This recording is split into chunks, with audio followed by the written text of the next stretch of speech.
Hello students, स्वागत है आप सभी का एक बार फिर से हमारे इस ऑफिशियल यूट्यूब चैनल में जिसका नाम है एस्ट्रोल सॉल्यूशन। मैं चंदन कुमार हाजिर हूँ आप सभी के सामने अपनी एक और नई वीडियो के साथ। सो गाइस, आज की इस नई वीडियो में हम बात करेंगे उन सभी स्टूडेंट्स के लिए जो मास्टर ऑफ पॉलिटिकल साइंस के स्टूडेंट्स हैं, इग्नू के स्टूडेंट्स हैं, या देश की किसी भी यूनिवर्सिटी में ग्रेजुएशन या पोस्ट ग्रेजुएशन में वो पॉलिटिकल साइंस को पढ़ रहे हैं और उनको गुट निरपेक्ष आंदोलन या गुट निरपेक्षता आंदोलन की प्रासंगिकता के बारे में पढ़ना है। तो आज की ये नई वीडियो उन सभी स्टूडेंट्स के लिए मोस्ट इम्पॉर्टेंट होने वाली है।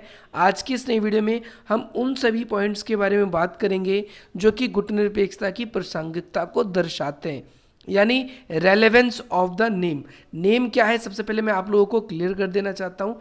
नेम्स का मतलब होता है, आपके पेपर में नेम भी लिखा हुआ आ सकता है। एन का मतलब है नॉन, ए का मतलब है अलाइनमेंट और एम का मतलब है मूवमेंट। यानी अगर हम इनको देखें तो नॉन अलाइनमेंट मूवमेंट यानी गुट निरपेक्षता आंदोलन। तो आज हम बात करेंगे इसकी प्रासंगिकता के बारे में।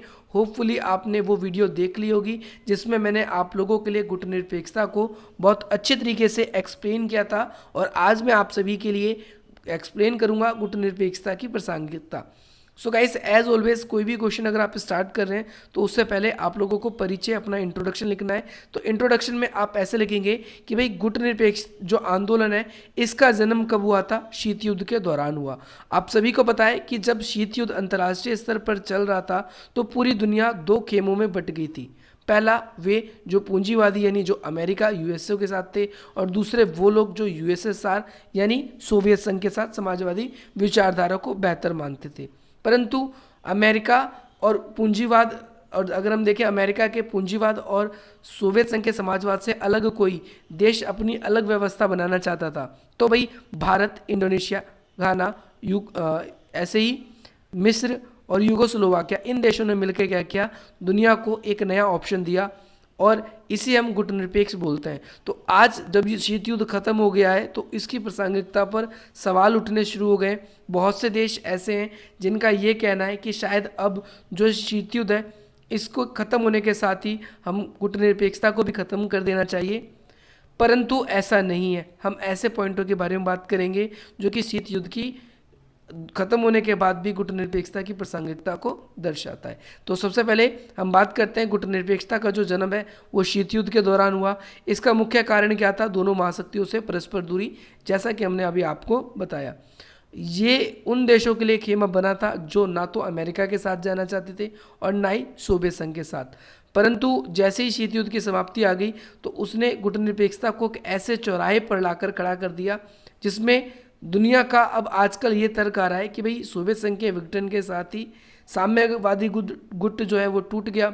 और जो गुट निरपेक्ष था वो बना ही क्यों था, वो इसलिए बना था ताकि विकासशील देशों को या जो नव स्वतंत्र देशों को आश्रय देने के लिए, ताकि वे सभी देश जो ना सोवियत संघ के साथ शामिल होना चाहते, ना अमेरिका के साथ शामिल नहीं होना चाहते, तो वो अपनी विदेश नीति का स्वतंत्र संचालन कर सकें।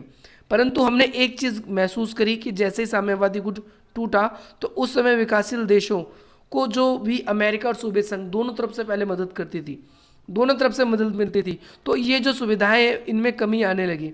और साथ ही साथ अमेरिका की हमें सुविधाओं पर आज निर्भर रहना पड़ता है।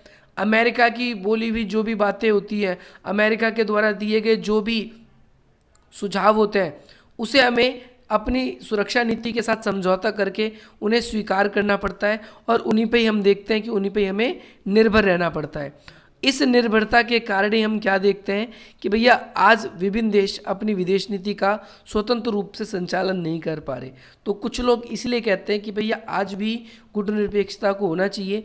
क्यों? क्योंकि जब एक समय पर शीत युद्ध चल रहा था, सोवियत संघ था, अमेरिका था, तो दोनों में पावर ऑफ बैलेंस था, दोनों देश हमारे लिए फायदेमंद थे, दोनों के दोनों देशों के बीच में शक्ति संतुलन था। अगर एक भी हम पे दबाव बनाने की कोशिश करता था तो हम दूसरे गुट में शामिल हो जाते थे या दूसरे गुट का समर्थन करते थे, इससे वो कमज़ोर हो सकते थे। इसीलिए क्या था कि दोनों देशों के बीच में शक्ति संतुलन बना हुआ था और गुट निरपेक्ष देशों जो थे वो सुरक्षित थे। परंतु आज हम देखें तो भैया आज हमें सिर्फ अमेरिका की ऊपर ही निर्भर रहना पड़ता है और उसकी जितनी भी शर्तें उसे स्वीकार करना पड़ता है। और बहुत से लोग जो ऐसी शर्तों से अमेरिका की शर्तों को स्वीकार नहीं करते तो वो अपनी सुरक्षा के लिए दूसरे गुटों में शामिल होने लगे, जैसे आसियान, यूरोपियन संघ, नाफ्टा इत्यादि में शामिल होने लगे। तो भाई गुटनिरपेक्षता, बहुत से लोग कहते हैं कि गुटनिरपेक्षता की अब प्रासंगिकता इसीलिए ख़त्म भी हो गई है क्योंकि अब इस गुट को छोड़कर बहुत सारे गुटों में भी इसके सदस्य देश शामिल होने लगे हैं। तो अब यह प्रश्न आपके सामने आ जाता है कि क्या अब यह प्रासंगिक है या नहीं। तो कुछ लोगों का मानना है गुटनिरपेक्षता प्रासंगिक है, कुछ लोग कहता है कि अभी भी नहीं है। तो हम यहाँ पर बात करेंगे प्रासंगिक कैसे है कि ये प्रासंगिक है। तो चलिए स्टार्ट करते हैं। सबसे फर्स्ट पॉइंट कि भाई विश्व में जो प्रथम विश्व युद्ध था वो हुआ, आगे चल के हम देखते हैं द्वितीय विश्व युद्ध भी होता है। कब होता है? 1939 से 1945 तक। इस बीच में सेकेंड वर्ल्ड वॉर हुआ और सेकेंड वर्ल्ड वॉर के बाद में पूरी दुनिया का ध्रुवीकरण हो गया। पूरी दुनिया में सिर्फ दो महाशक्तियां बची, एक तरफ अमेरिका, दूसरी तरफ सोवियत संघ। तो जिसके कारण से अगर हम देखें कि भाई दुनिया में सिर्फ दो ही ऑप्शन हमारे सामने थे, या तो हम अमेरिका के साथ शामिल हो जाएं या फिर हम सोवियत संघ के साथ शामिल हो जाएं। तो उस समय अगर हम देखें तो शक्ति संतुलन था।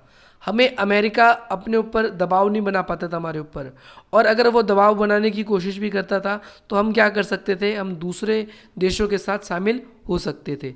तो अगर हम देखें तो गुटनिरपेक्षता जो है वो क्या बन के रह गया था उस समय, वो सभी को सुरक्षा तो देता था परंतु एक सबको संगठित करने का भी कार्य करता था। परंतु आज जब सोवियत संघ खत्म हो गया है तो आज एक ऐसे संगठन की हमें आवश्यकता महसूस होती है जो कि अमेरिकी वर्चस्व से हमें बचा सके।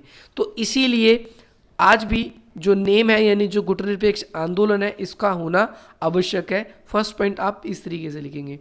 सेकेंड पॉइंट ये कहा जाता है कि शीत युद्ध के दौरान गुटनिरपेक्षता की उत्पत्ति हुई, लेकिन यह भी जरूरी था कि दोनों गुटों से दूर रहते हुए, और शीत युद्ध की समाप्ति के बाद में कोई गुट नहीं रहा इसलिए इसको ख़त्म हो जाना चाहिए। लेकिन ये समझना बहुत ज़रूरी है, इसका सिर्फ अभी एक उद्देश्य पूरा हुआ है कि भैया किसी भी गुट में शामिल नहीं होना, परंतु इसके गुटनिरपेक्षता के बहुत सारे उद्देश्य जो है अभी भी है। जैसे विश्व में शांति स्थापित करने की बात करता है, जैसे दो देशों में अगर तनाव स्थिति बढ़ जाती है तो ऐसी परिस्थिति में दोनों देशों के बीच में शांति बहाल करने में भारत की या फिर हम देखते हैं गुटनिरपेक्ष के देशों की महत्वपूर्ण भूमिका रहती है। इसके अलावा निशस्त्रीकरण पर जोर देने की बात करता है, पर्यावरण संरक्षण की बात करता है, मानव अधिकारों की बात करता है, और ये सब उद्देश्य अभी आज भी ऐसे हैं जो गुटनिरपेक्षता के पूरे नहीं हुए। सिर्फ एक उद्देश्य के पूरे होने से हम इस संगठन को खत्म नहीं कर सकते।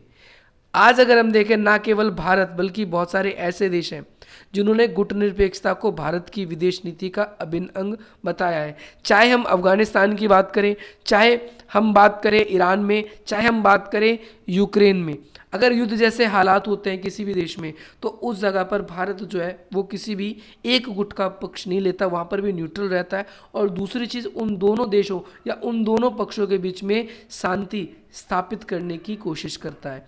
क्योंकि हमें बहुत बार यूएनओ जैसे संगठन जो है वो हमें धराशायी होते हुए दिखते हैं। वहाँ पर अमेरिका या जो वीटो वाले देश हैं सिर्फ उनकी ही पकड़ दिखाई देती है, परंतु जो गुटनिरपेक्ष है इसमें ज़्यादातर गरीब पिछड़े ऐसे देश हैं जो एक जैसी ज़रूरत इनकी है, और एक जैसी ज़रूरत होने की वजह से ये आज जो है अपनी बातों को अच्छी तरीके से दुनिया के सामने रख पाते हैं।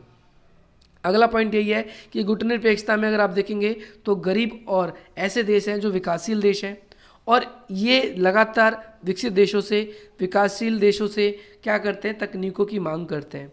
और गुटनिरपेक्षता क्या करता है, गरीब और विकासशील देशों को एक मंच, ऐसा मंच प्रदान कर देता है जहाँ पर वो अपनी आवाज़ को ऊंचे स्वर में उठा सकते हैं। अगर हम यूएनओ की बात करें, यूरोपियन यूनियन की बात करें या और संगठन की बात करें, G7, G20, तो यहाँ पर सिर्फ विकसित और अमीर देश का ही हमें जमावड़ा दिखता है, और या फिर वैसी ही नीतियों का यहाँ पर संचालन किया जाता है जो कि विदेश नीति में सिर्फ अमीर और ताकतवर देशों को लाभ पहुँचाती है। तो इस तरीके से हम ये भी कह सकते हैं तो वे सभी देश जो कि भारत की विदेश नीति को अपना अभिन्न अंग या गुटनिरपेक्षता की नीति को अपना अभिन्न अंग बताते हैं, तो गुटनिरपेक्षता ऐसे देशों को एक ऐसा मंच प्रदान करता है जिसके थ्रू वो दुनिया के सामने अपनी बात रख पाते हैं।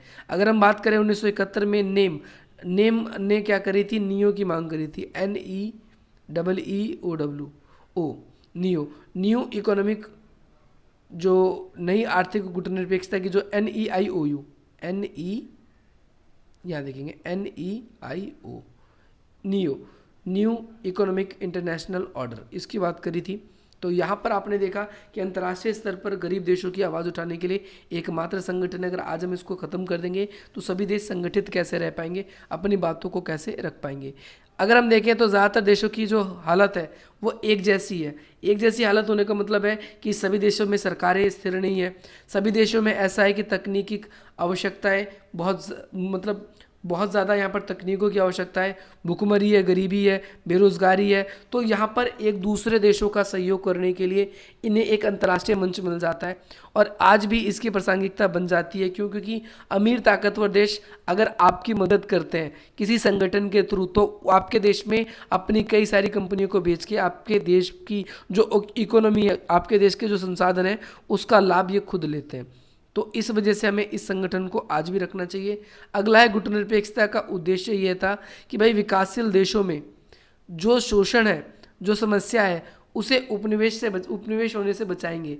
तो आज अगर देखें तो आधुनिक युग में जबकि भाई IMF, WB ऐसी संस्थाएं हैं जो पूरे विश्व पर अपना नियंत्रण करने की कोशिश कर रही है, अपने साम्राज्यवाद को बढ़ाने की कोशिश कर रही है, तो ऐसे समय में गुटनिरपेक्षता ही एक ऐसा संगठन है जो इनकी बातों को अपोज करने की ताकत रखता है।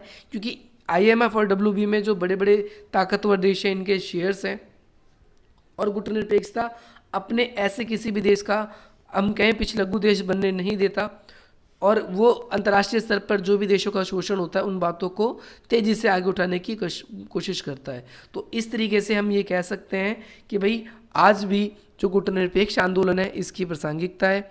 इसी प्रकार से आज की जो नई वीडियो है वो यही होती है समाप्त। अगर आप लोगों का कोई भी डाउट है तो आप इस तरीके से हमसे कनेक्ट होकर पूछ सकते हैं। इसके अलावा आप सभी के लिए वेरियस इंपॉर्टेंट लिंक्स जो है हमने डिस्क्रिप्शन बॉक्स में डाल दिए। जैसे अगर आप लोग हमें इंस्टाग्राम पर फॉलो करना चाहते हैं तो वहाँ फॉलो कर सकते हैं। इसके अलावा आप लोग हमारे साथ टेलीग्राम पर हमारे डिस्कशन ग्रुप्स में ज्वाइन हो सकते हैं और साथ ही साथ अगर आप लोगों को ये वीडियो पसंद आए तो आप इस वीडियो को लाइक कर सकते हैं, अधिक से अधिक मित्रों तक शेयर कर सकते हैं, चैनल को सब्सक्राइब कर सकते हैं। और अगर आप लोगों को लग रहा हो कि हमारी तरफ से आप लोगों के लिए बहुत अच्छा काम हो रहा है और आप लोगों के लिए फ्री में कुछ वीडियोस मिलती है तो आप हमारे वीडियोस को ज्वाइन कर सकते हैं। ज्वाइन करने का एक ऑप्शन होगा, आप उसको ज्वाइन कर सकते हैं। उससे हमें थोड़ी हेल्प होगी, जिससे हम आप लोगों के लिए और भी अच्छे नए संसाधन लेकर आएंगे, जिससे आप लोगों को और भी लाभ मिलेगा। चलिए गाइस, मिलते हैं हम आपसे अपनी अगली वीडियो में। जय हिंद, जय भारत।